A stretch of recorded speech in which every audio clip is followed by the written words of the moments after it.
c'est une phase qui vient après tout ce qu'on vient de dire, la phase d'acceptation, la phase des traitements, et ensuite il y a la phase de reconstruction. Et dans cette phase de reconstruction, il y a forcément euh, des choses qui vont revenir, des choses que vous aviez envie de réaliser, de faire lorsque vous étiez malade. Je pense que toutes les personnes qui connaissent ou qui ont connu la maladie, le cancer, euh, ils se sont dit à un moment donné, finalement la santé c'est bien ce qu'on a de plus important, et que si on avait la santé, on pourrait faire ça. Vous voyez. Et moi, c'est vrai que dans mon lit d'hôpital, j'avais envie de faire plein de choses, bien évidemment, profiter de mes enfants déjà en premier. Ça c'est ce qui m'a manqué le plus pendant une dizaine de mois. Et même après, puisqu'il faut quand même du temps avant de se reconstruire, mais on a toujours des envies de faire du sport, de réaliser un rêve, pourquoi pas, un objectif. Et en fait, moi, tout ce que j'avais eu en tête pendant la maladie, j'ai fait en sorte de le réaliser. C'était mon moteur, quoi, après, dans la reconstruction. Une fois la phase aussi d'acceptation que finalement, on pouvait avoir cette épée Damoclès au-dessus de la tête, mais que pour autant, il fallait reprendre sa vie en main, et que la vie continuait, et qu'il fallait faire des projets, et qu'il fallait réaliser ce qu'on avait envie ou rêver de faire quand on était dans son lit.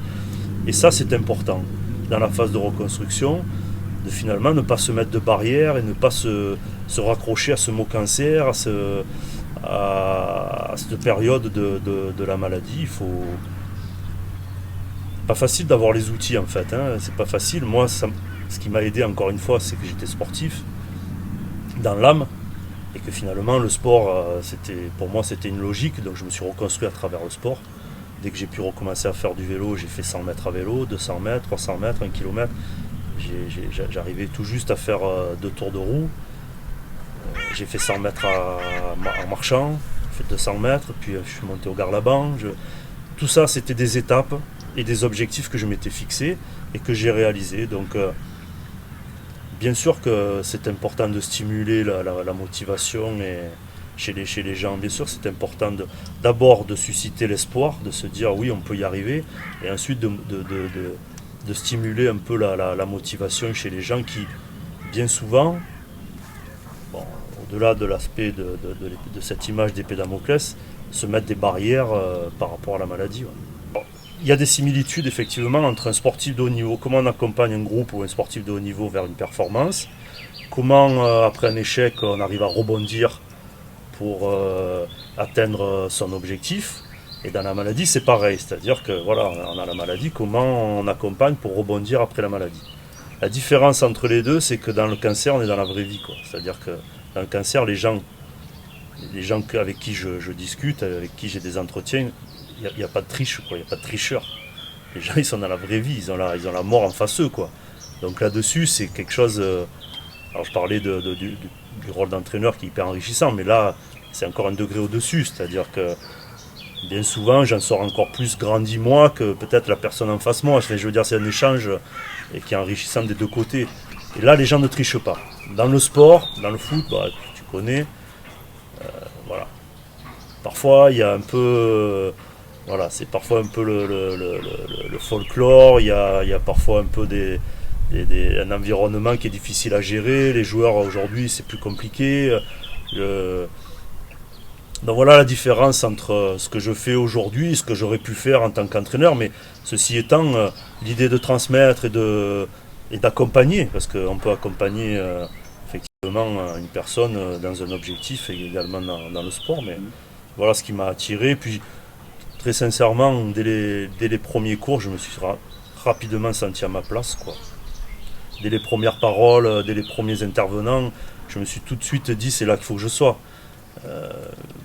Moi, je l'ai fait, aller discuter avec des personnes qui avaient un cancer. Je suis allé discuter avec eux, j'ai témoigné, je leur ai raconté mon histoire, ça les a stimulés.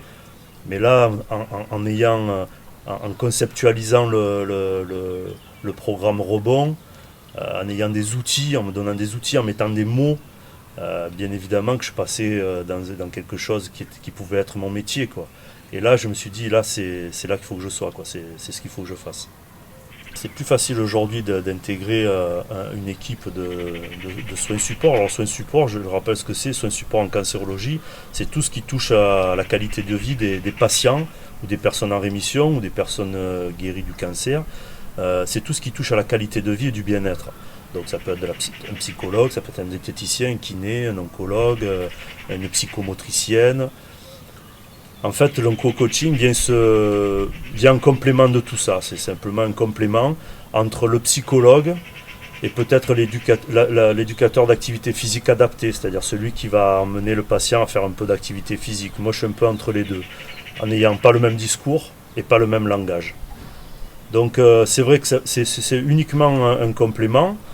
Bien évidemment que le fait d'avoir connu ces situations, bien souvent, je me retrouve un peu dans la personne, ça a un effet miroir un petit peu, et c'est évident que les outils, je les ai peut-être un peu plus facilement, voilà, parce que j'ai traversé cette période et que les problématiques, je les ai rencontrées à un moment donné. J'en fais pas une certitude, c'est pas du tout le but de mon entretien, mais par contre, oui, ça interpelle forcément de dire à une personne, rien ne t'empêche aujourd'hui de faire ce que tu as envie de faire, tout simplement.